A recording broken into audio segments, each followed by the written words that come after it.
Good morning, Hockey Nation fans. I just realized I've been talking to myself for the last 6-7 minutes as if we were not live.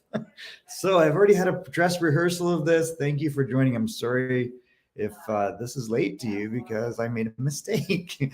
If you follow anything in sports, you'll know. Hey, Greg Ajan, thank you for joining. I apologize. I've been doing the show not live. Apparently, I was just doing it to myself.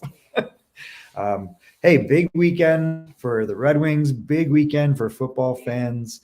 If you watch only one game all year, it should be the Super Bowl, and that's what I did. I watched the Super Bowl. What a game, two amazing quarterback performances, so that was exciting to watch. Did you watch the Super Bowl? What'd you think of Rihanna? She seemed to be the star of the show, despite amazing performance by Hurts, amazing performance by Mahomes, and the Kansas City Chiefs come back and win 38-35 in a very interesting game that went right to the wire. It was excellent. Very well coached, very well played. Are there two better quarterbacks in this game? I don't know. I'd like to know because these two guys seem amazing as a non-football fan anyway. Well, if you followed me last week, you'll know that I was not overly optimistic about the month of February for the Detroit Red Wings. And things started off that way, where they had a pretty bad thumping 5-2 to the Edmonton Oilers and looked like it was a pretty one-sided match after the first period. And I thought, wow, they're going to have a hard time with the Calgary Flames. They've got a home and home with Edmonton, Calgary, Vancouver, 2 weeks in a row here. So I thought they're going to come out of this weekend like maybe 1-2, maybe 0-3, but I would think 1-2. Well, that's not how it worked. They're 2-1, 2-game winning streak by your Detroit Red Wings, and some good news in a couple fronts. One, on the Calgary game, they won 2-1, and Husso saves their bacon with 35 saves, and Filip Zadina, returning from a long injury, comes back and scores his first goal of the season. So I'm not going to get overly excited about this. If he keeps scoring, that'll be great. He's a super talented player. He's still fairly young. To have him turn out into even a 15 to 25 goal scorer would be amazing. He's very capable of that, in my opinion, and he's a good playmaker. He meshed well with Jakub Vrana in training camp, but we know the saga of Vrana, although he's been playing better in the AHL. It just seems like he might not be in the plans of the Detroit Red Wings in the future. So this was a good news story as they went into this game 22-20-8 after a loss and just around or on one game under 500 for January. The Calgary Flames having a real good season. This was a close game that Detroit managed to pull out.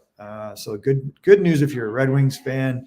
No goals in the first period. Blake Coleman made it 1-0, and you went, oh, here we go. And then Larkin getting his 16th, and Larkin's playing pretty darn well so far here, as you'll see in the next game.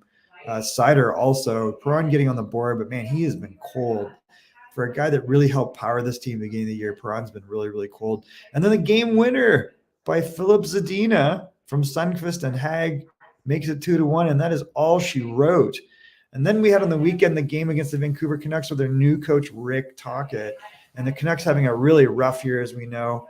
But this should be a winnable game for them, and the Red Wings did not disappoint early. They got out to an early start again from the before-mentioned captain, Dylan Larkin, getting his 7th. And then Jonatan Berggren had a fantastic night. This kid's so skilled and talented. I'm just really excited about his progress, and he had a great camp, and he has not disappointed in the AHL or the NHL, getting his 9th and making it 2-0. And that would probably be the end of it. Vancouver would never tie or lead in this game. Anthony Beauvillier acquired in the New York Islanders trade for Good Morning Aspire Cakes. We were locked and loaded. It was getting it to my brother. Oh boy. Okay.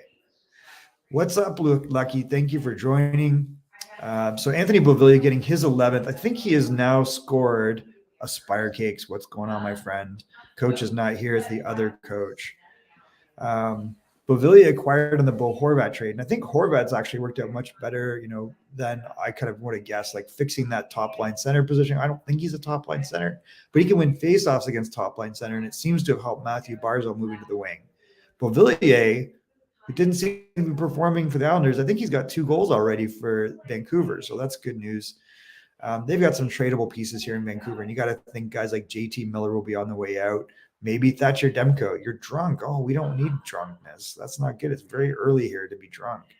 hit the likes and subscribe. Thank you, RJ, for all of your posts and comments here, including the 38-35 game score and the games that are up tonight on Monday.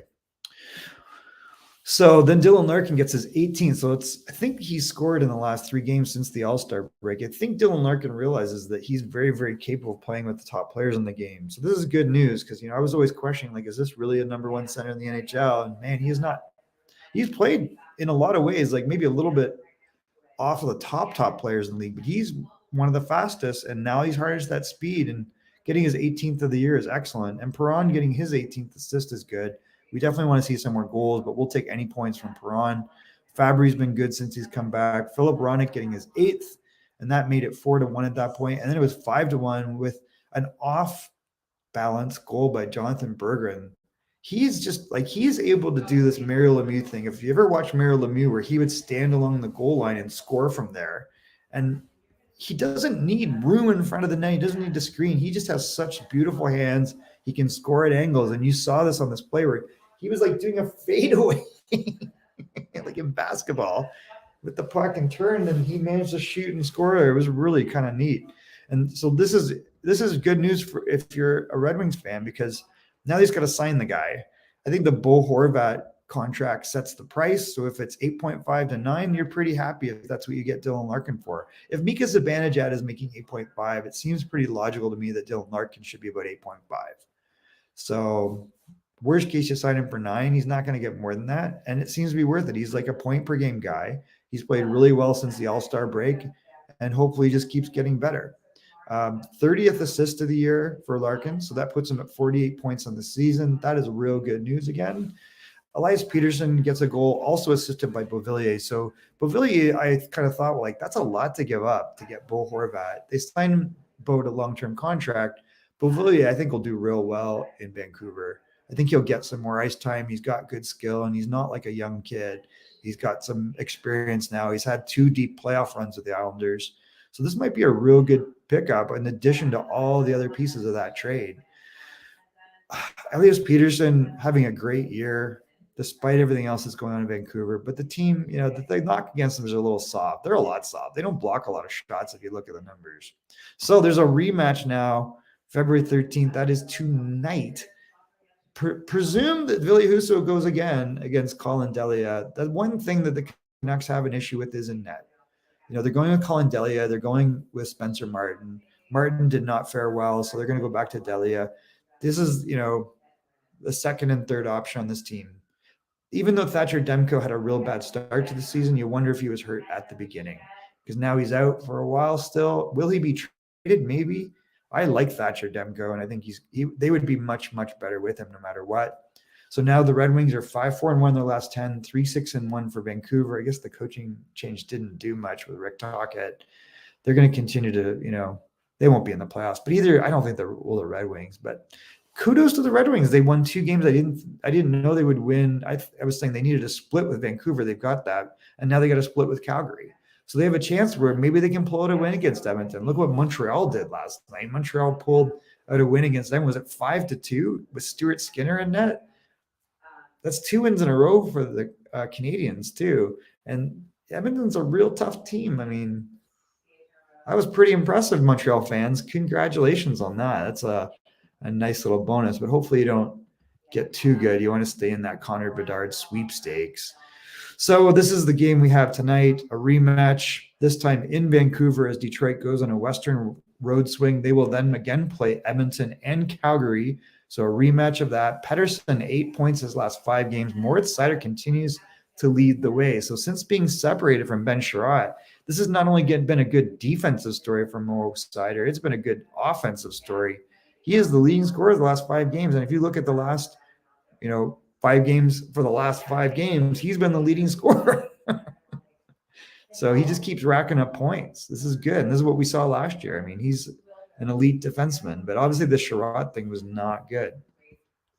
This was a good signing. And I don't know if you saw, but first of all, Phoenix Copley's had a phenomenal run with LA, who struggled in net. They reward him with a 1-year, $1.5 million contract. He gets a shutout.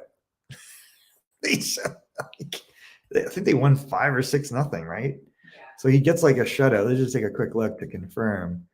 I mean, what a way to celebrate your new contract, Phoenix Copley. Congratulations, a guy that kind of bounced around, but 6-0 over the Pittsburgh Penguins. And the Penguins are not, they're in a playoff spot. I mean, this was like, wow, congratulations, Phoenix Copley.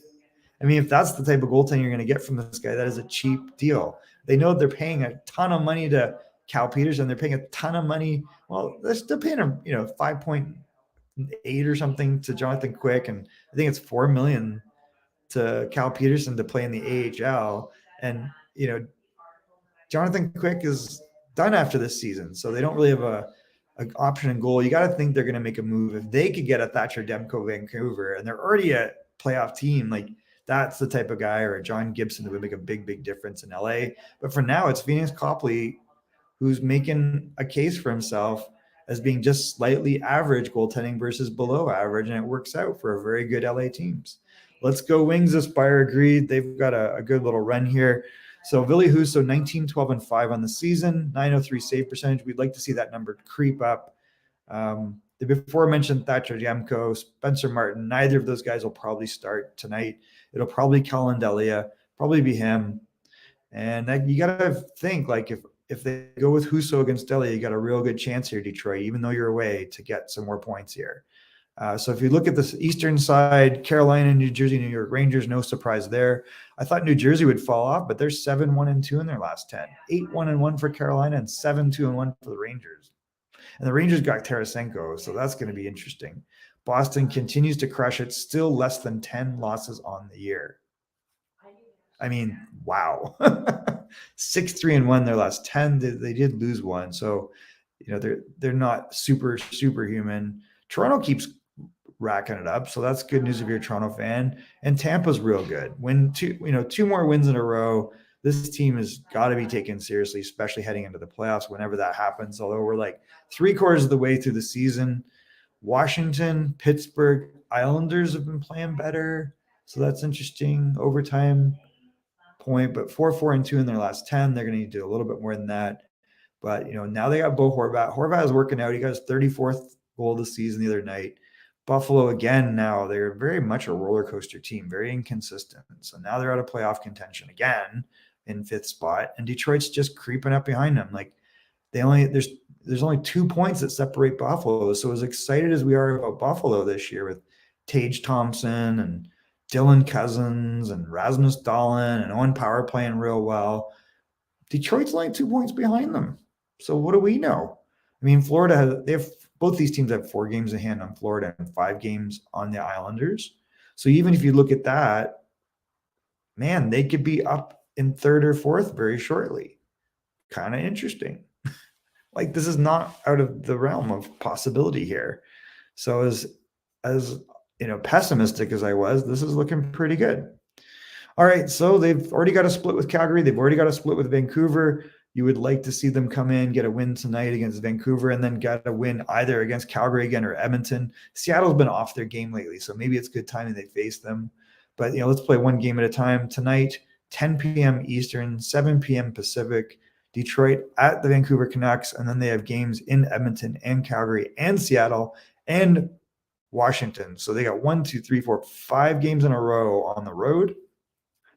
You hope they get 2 or 3 wins out of that, but boy, I'm not going to put anything past them. They've been playing pretty well the last couple games. All right, that is all for our Detroit Red Wings update, Hockey Nation. There is a Habs to trade Josh Anderson or not on the Power Play show tonight, 9 p.m. Eastern, 6 p.m. Pacific. Join Coach Frenchie. I don't know who else is joining for that, but we look forward to recapping you on Wednesday. We will recap the game Detroit at Vancouver and preview the games against Edmonton and Calgary. We will see you on Wednesday morning, February the 15th. Same bat time, same bat channel, 11:15 a.m. Eastern, 8:15 a.m. Pacific. Have a wonderful day and check out Hockey Nation Live tonight on the Power Play show.